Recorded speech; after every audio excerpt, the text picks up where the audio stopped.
Ay, to everyone, good morning. So, ang Tita Nora ay may nagpatay ng uniform dito sa bahay namin.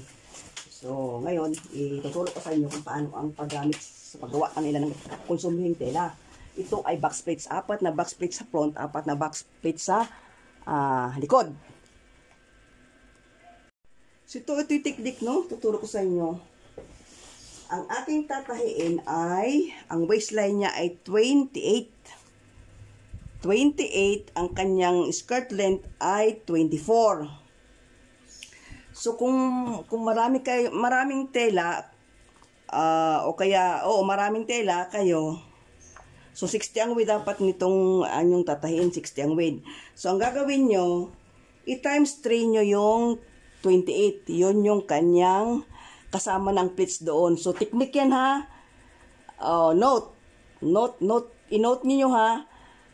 Waist times 3. Yon po yung inyong tela na makukonsumo.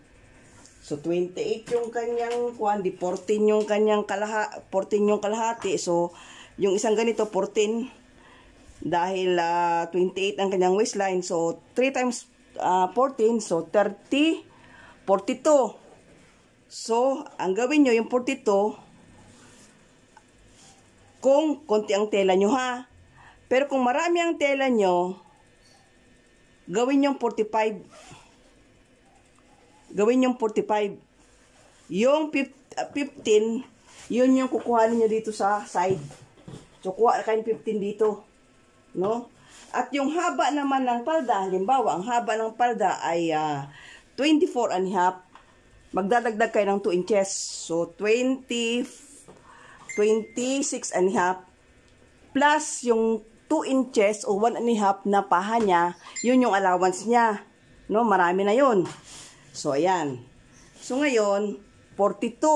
Kanya. So, gagawin, kukuha tayo ng 45. No, kukuha tayo ng 45 dito. No, ito ay, ayan, 45. Kunin natin ang 45. So, ayan yung 45. So, lagyan natin ng tanda. So, para makuha din natin yung diretso ang kanyang waistband. So, dalawang 26 and a half.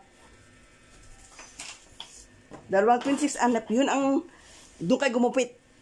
Gugupitin yung dalawang 26 and a half. Huwag nyo munang gupitin ditong sa gitna ng 26.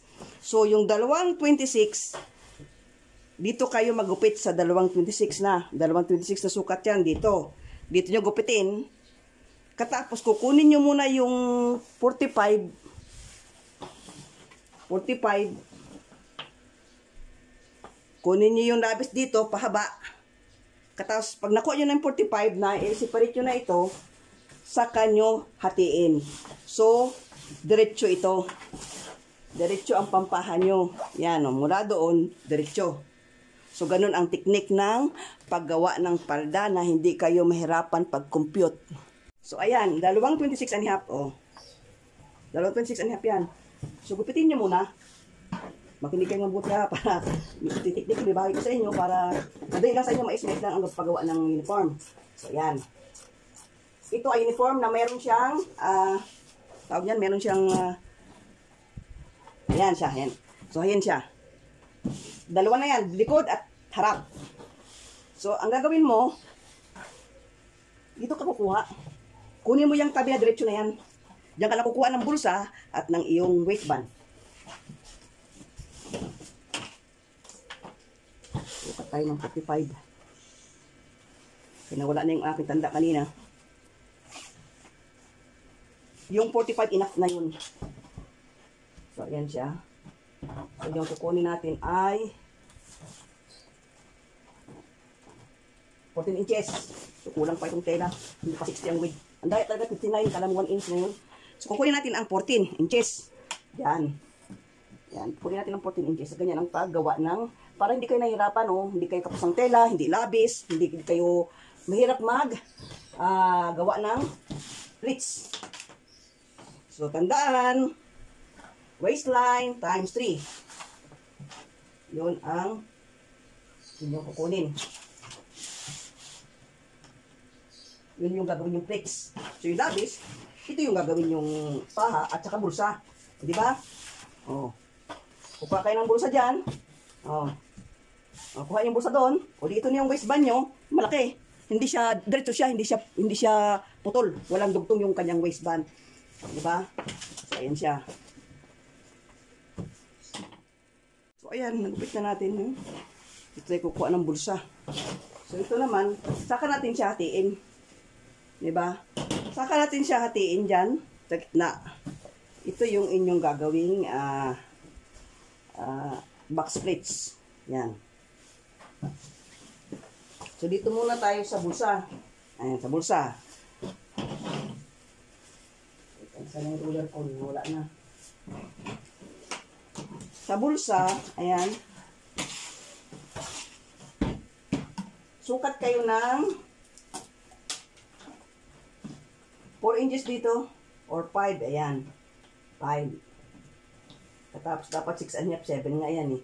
So ano kayo ng mga 11? Or 11 or 10, ganyan. No? So tignan natin itong haba ng kanyang waistband. Kung makakuha pa natin yan. So ang waistband niya ay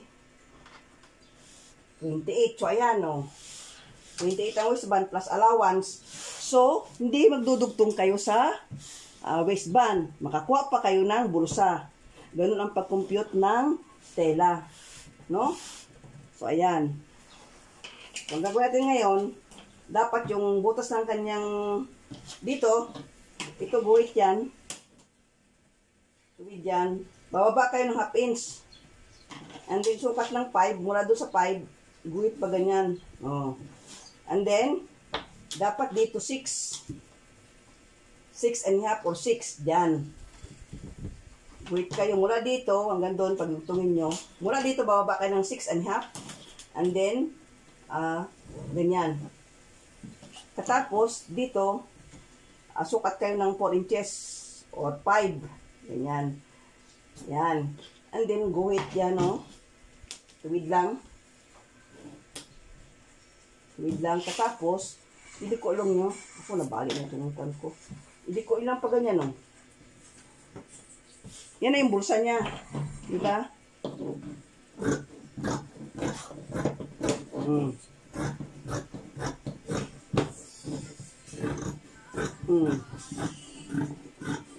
Hoy, mag-pan ako, Kim. Huwag ka na magtugtog. Makaparet ako, Kim. Tugtog. O, ayan. Yan yung bulsa niya. So, dito kayo kukuha ng paha. O, dalawang paha na yan, o. Diba? O, meron kasing, merong strap yung aking gagawin. Kaya magagamit ko yan. No? So, ayan. Kukuha tayo ng 4 and a half inches.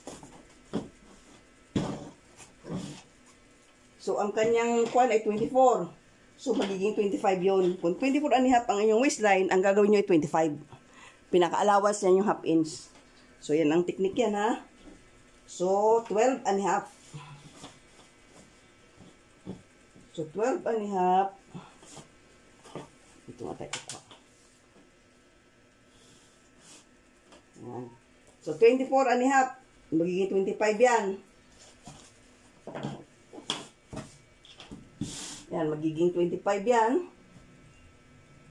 And then, plus allowance ng, sa likod, gamitin 2 inches, plus yung allowance na 1 inch sa both sides, ito at saka yung kabila. So, magiging,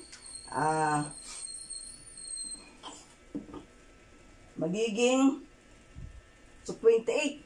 28 pala ang waistline niya. So, malapit akong kamali 28 ang waistline niya, plus 2 inches, plus 1 inch. So, waistline, plus 2 inches, no? And then, ang lapad niya ay 4 and a half. 4 and a half.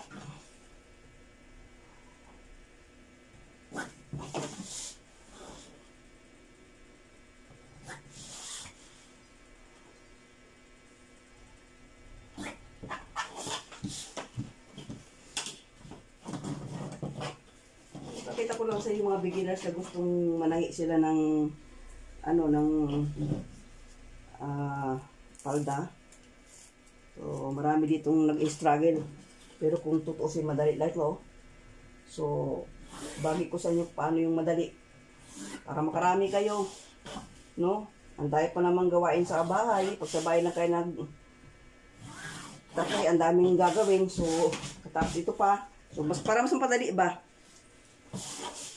So, nandito siya, oh. Yan. Di ba may isang bulsa ka pa? O, magagamit mo pa sa isang palda yan. Oh.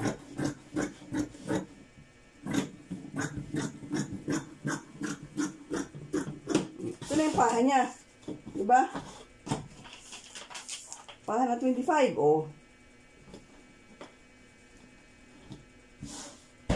So, waist plus 3 inches.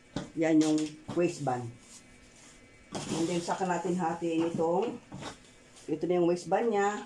Ito na yung kanyang, ano, doon sa tela na ating, oh, ito na yung tela na pinagtabasan natin ng pambulsa at pangpaha. So, atin na siyang hatiin. So, bago mo siya hatiin, basta kunin mo muna yung sa dalawang harap at likod para diretso yung waistband at makakuha ka din ng pangbulsa. Diba? So, maraming struggle dyan sa mga ganyang sitwasyon. Pero ito, yan, binabagi ko sa inyo para medyo madali sa inyo, no? Para naman masayang buhay. Kung nakayari kayo ng palda, pinakamadali yan. Kung ikaw naman magyayari ng palda ng anak mo, okay lang. So yan, hatiin mo yan dyan. So dalawang harap at likod na siya, no? Ayan.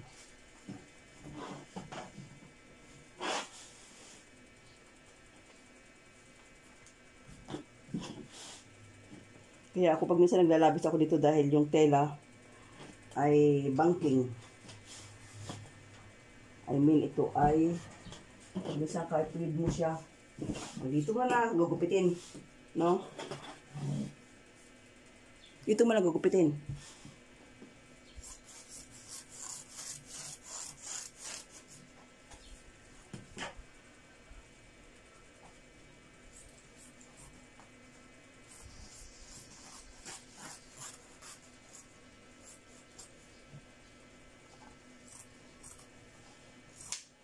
Ito yung pinakamadaling paraan, no?